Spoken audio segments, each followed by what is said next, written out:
Good morning. I want to start by thanking you for the opportunity to come and to worship with you and to sing with you. It's been an encouraging morning for me, and I hope it has been for you as well. If you've got a Bible, I invite you to turn with me to the book of Daniel chapter 1. Daniel chapter 1. And before we get into this book, I want to tell you a little bit about myself, a story from my childhood. You ever been determined to do something? I don't mean just had something that you wanted to do or thought, maybe we'll get around to doing that sometime. I mean truly determined. You ever had something that you said, I'm going to do this, and there is nothing that can stop me? As a child, I had a lot of determination. My parents called it stubbornness, but that's semantics, beside the point. One day I decided that I wanted to climb up onto the top bunk of my brother and I. We had a bunk bed. I want to be on the top bunk. Only problem is my parents had told me repeatedly not to climb up on the top bunk. At 5 years old, a fall from the top bunk would not be good for my health. And so my parents told me to stay off of there. Well, I didn't want to. I was determined. I had resolve. I'm going to climb up onto that top bunk. So my dad walks past my room and sees me up on the top bunk, and he comes in and picks me up off the top bunk and sets me down and says, I told you not to be up on the top bunk. Stay off of there. He turns and walks out the room, and about the time he gets out the door, he hears that creaking of that bed as I climbed up the ladder to get up onto the top bunk. So my dad turns around and he comes back and he says, what are you doing? I told you to stay off the top bunk. So he picks me up and he spanks me and he sets me down and says, stay off the top bunk. He leaves the room and I'm back up the ladder. So he comes back in and he spanks me and he says, stay off the top bunk. To hear him tell the story, by the time it was all said and done, I wasn't even waiting for him to leave the room. And he said he had to spank me 6 or 7 times before I finally would stay off the top bunk. Because even at 5 years old, understood what it meant to be determined. Understood the concept of resolve. Whether I understood those words or not, I had determination. The problem is, I was very misguided in my determination. So this morning, I want to spend some time talking about this idea of being resolved and having determination. But this morning, I don't want us to focus on resolving to do our own will as I chose to do at 5 years old and was greatly punished for it. I want us to talk about being resolved to do the will of God. Being determined to do the will of God. Having that righteous stubbornness that says there is nothing that will prevent me from doing the will of God. I want to look at Daniel chapter 1 as we seek to do this. Read with me. The Bible says, in the 3rd year of the reign of Jehoiakim, king of Judah, Nebuchadnezzar, king of Babylon, came to Jerusalem and besieged it. And the Lord gave Jehoiakim, king of Judah, into his hand, and some of the vessels of the house of God, and he brought them into the land of Shinar, to the house of his God, and placed the vessels in the treasury of his God. Then the king commanded Asaph, the chief eunuch, to bring some of the people of Israel, both of the royal family and of nobility, youths without blemish, of good appearance and skillful in all wisdom, endowed with knowledge, understanding, learning, and competent to stand in the king's palace, and to teach them the literature and language of the Chaldeans. The king assigned them a daily portion of the food that the king ate and of the wine that he drank. And they were to be educated for 3 years. And at the end of that time, they were to stand before the king. Among these were Daniel, Hananiah, Mishael, and Azariah of the tribe of Judah. And the chief eunuch gave them the names. Daniel he called Belshazzar. Hananiah he called Shadrach. Mishael he called Meshach. Azariah he called Abednego. But Daniel resolved that he would not defile himself with the king's food or with the wine that he drank. Therefore he asked the chief of the eunuchs to allow him to not defile himself. And God gave Daniel favor and compassion in the sight of the chief of the eunuchs. Then the chief eunuch said to Daniel, I fear my lord the king, who assigned you your food and your drink. For why should he see that you were in worse condition than the youths that are of your own age? So he would endanger my head with the king. Then Daniel said to the steward, whom the chief of the eunuchs had assigned over Daniel, Hananiah, Mishael, and Azariah, test your servants for 10 days. Let us be given vegetables to eat and water to drink. Then let our appearance and the appearance of the youths who eat the king's food be observed by you, and deal with your servants according to what you see. So he listened to them in this manner and tested them for 10 days. At the end of 10 days, it was seen that they were better in appearance and fatter in the flesh than all the youths who ate the king's food. So the steward took away their food and wine that they were to drink and gave them vegetables.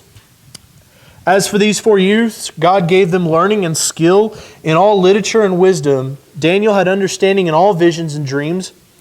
And at the end of the time, when the king had commanded that they should be brought into the chief of the eunuchs, or that they should be brought in, the chief of the eunuchs brought them before Nebuchadnezzar.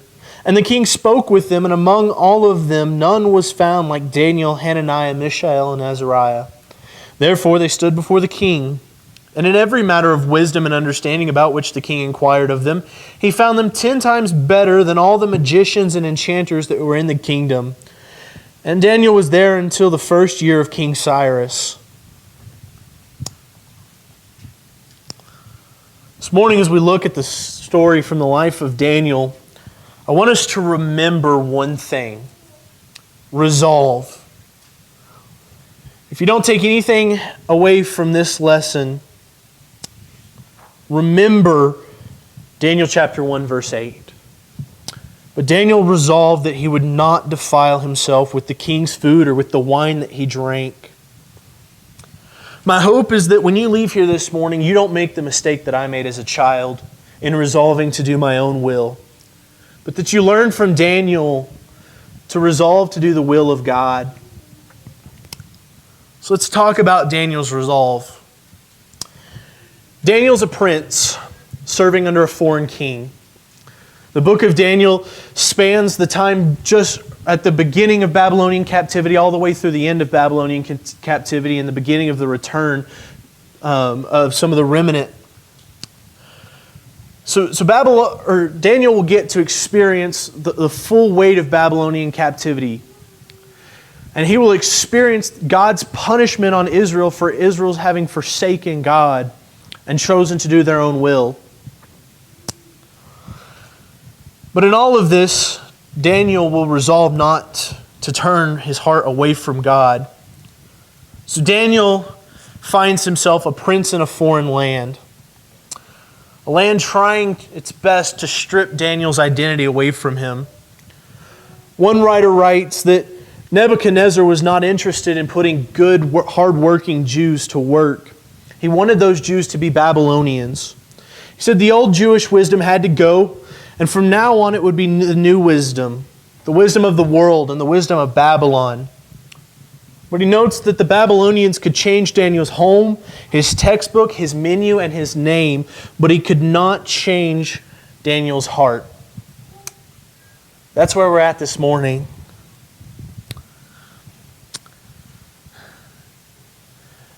Daniel and his friends were taught the literature and the language of the Babylonians. Their textbook had been changed by Nebuchadnezzar. Their diet had been changed and forcing them to eat the king's food. And there's a little bit of vagueness to what the problem was with the king's food. All we're told is that the king's food would defile Daniel. And there's a few different views. There are some that believe that because Nebuchadnezzar was a pagan, he didn't follow the Jewish food laws, that the food was unclean, and that's what would have defiled Daniel. Others have said that because they're pagans, the food must have been offered to idols, and so for Daniel to eat the king's food, it would have been blasphemy against God himself. But regardless of which interpretation you take, the message is this: for Daniel to do what the king has instructed Daniel to do, he would defile himself. It would not be the will of God. So Nebuchadnezzar wants these men to conform to the Babylonian way. But Daniel has resolved not to be defiled. And as I think about, again, these men are in captivity because of the sins of Israel, and I think about what got them to where they are. Israel as a nation has forsaken God. Israel as a nation has conformed to the way of the world. They've engaged in idolatry. They are no better than these pagans that God has raised up to punish them. But while Israel has turned their back on God, Daniel refuses. Daniel has resolve, even if Israel doesn't. And I want to talk about his motivation for a moment. Why does Daniel have this resolve? Daniel is resolved to do what's right, not because it's what made him feel good, but because it was what God wanted him to do. He did what's right because he was committed to obeying God. He had righteous stubbornness. He was not going to allow anyone to prevent him from doing the will of God. I think there are a lot of people in our world that have resolved to do their own will. Can't count how many times I've heard the phrase, I just feel my calling is here. My calling is in this particular field or that particular field. I feel called to engage in, or to do art, or to be an artist, or to be an influencer. I feel called to go into this particular field or that particular field. This is my calling. That's my calling. Have you gotten your calling yet? You know what amazes me about this idea of receiving a quote-unquote calling? It seems like everybody feels called to do the very thing that they want to do. It's really easy to receive your calling if your calling is to go watch a baseball game. I've never had any struggle in sitting down and watching a St. Louis Cardinals game. It's really easy to follow your calling if your calling is to go to a coffee shop and enjoy a nice cup of hot coffee.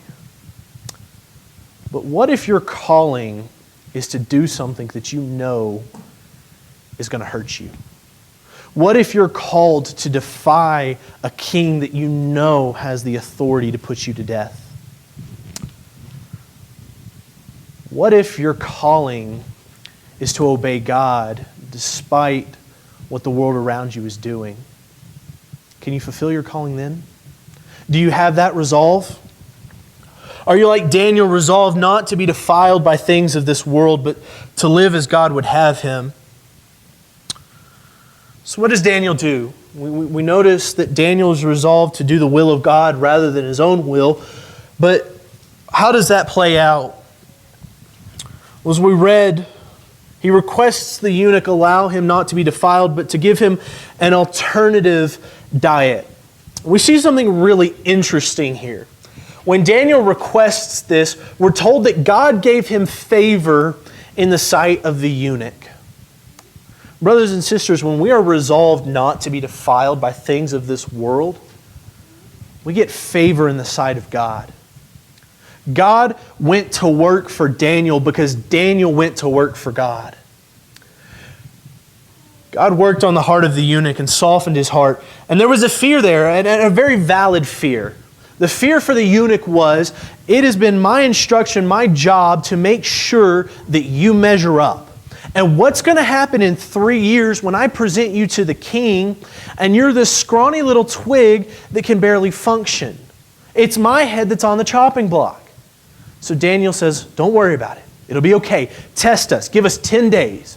10 days, give us vegetables and water, and then compare us. If it doesn't work, then you've got the rest of the 3 years to feed us this king's diet, and you'll be just fine. But give us those 10 days. So God goes to work for Daniel and his friends. And at the end of that 10 days, when Daniel and his friends are compared to the other youths, we're told that they are fattier in the flesh. It's an interesting thing because there's been a lot of debate about what this text means and the implications of this text. There are those that believe that because they were eating vegetables and water, they were healthier and more muscular than the rest of the youths who had been gorging themselves on fatty meat and drinking wine. And the belief here is that they just had a healthier diet. maybe that's the case. What I would suggest to you is that you go home and try to drink water and eat vegetables for 10 days straight and see if you're better off. What tends to happen when you deprive yourself of meat and protein that comes with that is you actually tend to lose body mass. So the implication would be that God is at work and is using His divine influence so that these men are found in better physical condition. But regardless, whether you take the view that they were just eating a healthier diet or God was at work, at the end of the day, Daniel and his friends are in better shape. And there is no denying that at least at some level, this is as a result of them having had resolve in God. They have chosen to do the will of God, and so God is at work in their lives. God is taking care of them. So at the end of the 10 days, they're found better, and so they're allowed to continue eating their meal, their vegetables and water for 3 years. You can tell me that 10 days of eating vegetables and water would leave you in better physical condition than 10 days of eating fatty meat and drinking wine, but 3 years? God is definitely at work. So here we have a young man who's resolved to do the will of God. And as a result, God is taking care of him. And not only has God granted them physical strength because of their faith, we're told in verse 17 that God gave them learning and skill in literature and wisdom.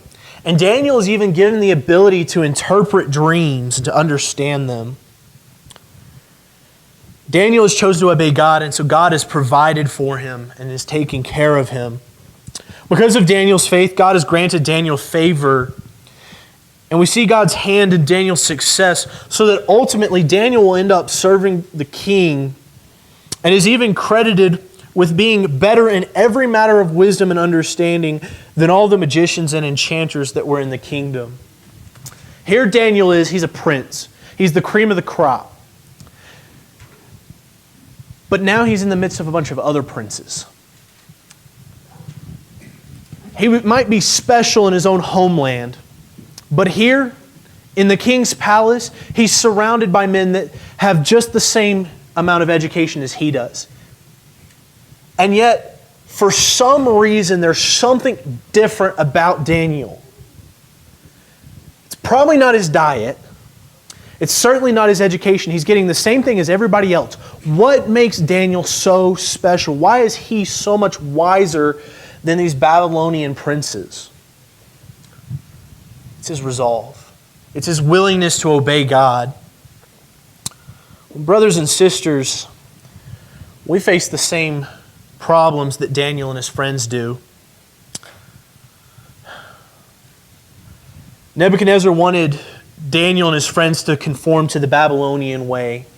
Well, brothers and sisters, Satan wants us to conform to the way of this world. And Nebuchadnezzar knew just how to do it. He said, let's change their textbooks. Let's teach them our literature and our wisdom. Well, if you've looked at the news any time recently, there's been a lot of controversy over some of the changes that are being made to textbooks. Nebuchadnezzar said, let's change their name. Let's take away their identity. Let's try to change who they are at their core. Well, if you spend any time around the world lately, that's just what they're seeking to do. They don't want us to call ourselves Christians. They don't want us to have that core identity. They want us to be like the world. Nebuchadnezzar even sought to change their diet. You look at the world around you. If you're going into a restaurant and you're the only table in the restaurant that's not drinking and doesn't have a big pitcher of alcohol on the table, questions get asked. Eyebrows get raised. People want to know, why aren't you drinking what we're drinking? Why aren't you engaging in the activities that we're engaging in? The world wants to change you, and they know just how to do it. They are systematically attacking our faith and trying to see if we'll budge. They want to know, do you have resolve? Are you willing to be stubborn in your faith and refuse to give an inch? Or can they sow little seeds of doubt? Can we get them to compromise just a little bit? Can we get them to change just this one thing? Just as Satan was using Nebuchadnezzar to try to rob Daniel and his friends of their identity, Satan is using the world to try to rob us of our Christian identity. Satan's goal is to make sure that Daniel and his friends, the last remaining bit of hope for Israel, is compromised. Israel has turned their backs on God. They're in captivity because they have given up. They don't have resolve. Israel as a whole has conformed. They've given in to the idolatry. They've eaten of the king's food. Daniel and his friends are the last remaining bit. And Nebuchadnezzar is working awfully hard to get them to compromise. The same is true today. There's a lot of congregations that have given in. A lot of Christians who have compromised their faith in the name of being progressive. Are you going to be one of them? Or are you going to stand firm? Are you going to allow Satan to compromise your faith? Or are you going to be defiant and say, no, I am going to stand for God and there's nothing that you can do to me that's going to change that? Brothers and sisters, if you have resolve, then there's probably going to come a time when that resolve might get you in a little bit of trouble. It did for Daniel and his friends. If Daniel and his friends go before the king in 3 years and the king's not satisfied, what do you think happens to Daniel and his friends? They don't get sent home, they get put to death. If at the end of the 3 years they don't measure up, it's bad news for Daniel and his friends. But they have faith. And because they have faith, God takes care of them. Brothers and sisters, there are going to be times when your decision to be resolved, when you decide to follow God and obey Him, there are going to be times when it's going to get you in a little bit of trouble with this world. And maybe God works for you the way He does for Daniel. Maybe He benefits you in this life, and maybe He uplifts you in this life, but maybe He doesn't. As Christians, we're never promised a cushy life on earth. As our brother this morning talked about, anything that's given us this life can be taken away just as easily. But what I can promise you is that you will be uplifted in the next life. Just as Daniel and his friends were uplifted and allowed to stand in the presence of the king of Babylon, we get a greater reward. We'll be uplifted, and we'll get to stand in the presence of the King of heaven. What a far greater reward. But that only comes if you have resolve. You only get that if you've chosen to be obedient to God and to defy the world, to not let the world rob you of your identity, but to insist on obeying God. So what it ultimately comes down to is this.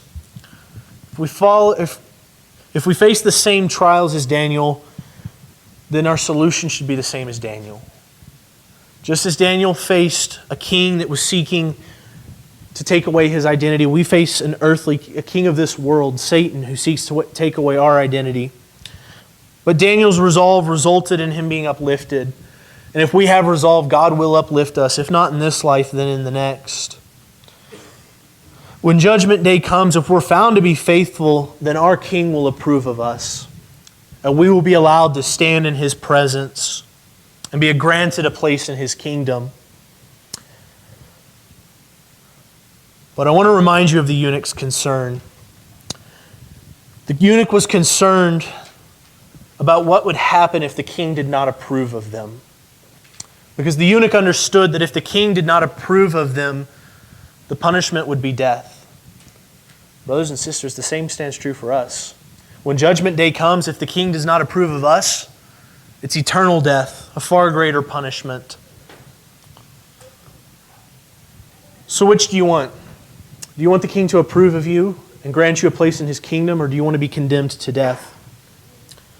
Brothers and sisters, you have an opportunity this morning to make that decision, to decide to be resolved, to work on your faith, and to choose to obey the will of God, to begin a life of righteous stubbornness, to not allow the world to change you, but to stand firm. If there's anyone here that has not begun that journey of finding your resolve, please do not leave this morning without having done that. Maybe you've done that. Maybe you've been baptized and you've begun a life of resolve, but you find that you've wavered in that resolve. It's understandable. We are Christians, but we're also still humans, and there are times when We have moments of weakness. But luckily for us, we have a King, a God and a Father who is willing to forgive us. If there's anything we can do for you this morning to help you strengthen your resolve, please let us know as we stand and sing.